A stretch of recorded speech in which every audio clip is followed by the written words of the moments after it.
Балалар, қане бәріміз маған қараймыз. Балалар, бүгін біз ауыз қуыс деген нәрсені танысамыз, онда біз тістерді қалай күтім жасау керек екенін сонымен біз танысамыз. Міне қараңыздар, бүгінгі суретте бізде ауыз қуысында не бар? Тістер орналасқан, осы тістердің күтімімен танысып өтейік. Балалар, адамның аузында осы екі тіс болады екен, осы тістерді біз күтіп жүруіміз керек екен. Тісті күту үшін екі рет таңертең кешке тісімізді тазалауымыз керек. Оны қалай тазалаймыз? Тіс щеткасымен, пастасымен аузымызды тазалаймыз. Біз тісіміз сау болу үшін әрдайым кір қолымызды аузымызға салуға болмайды, лас заттарды аузымызға салуға болмайды екен.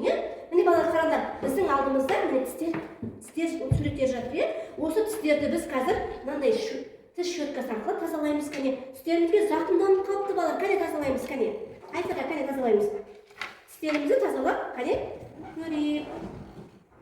Дақтарымыз кете ме екен? Кәне тазалаймыз. Мінекей тісіміз таза болды. Балалар, тістерде тәтті тағамдарды көп жеуге болмайды екен. Онда біздің тісіміз ауырып қалады. Сол себепті жеміс-жидектерді көбірек жеуіміз керек екен, жақсы олар. Кәне балалар, олай болса, қараңдаршы, біз мына жеміс-жидектер бар екен бізде. Аты қалай екен? Жеміс-жидектің. Қалай аты? Помидор. Ал мына жеміс-жидектің аты қалай?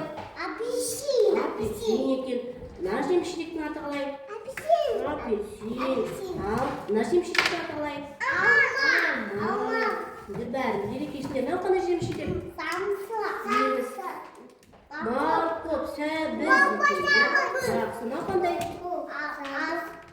Борщ екен, жақсы болады. Біз осындай жеміс-жидектерді көбірек пайдалансақ, тісіміз әрі сау, мықты болып өседі екен. Сонда біздің тісіміз сау болса, деніміз де сау болады. Жақсы балалар, өте жақсы. Тістің дақтарымыз кетіп қалды.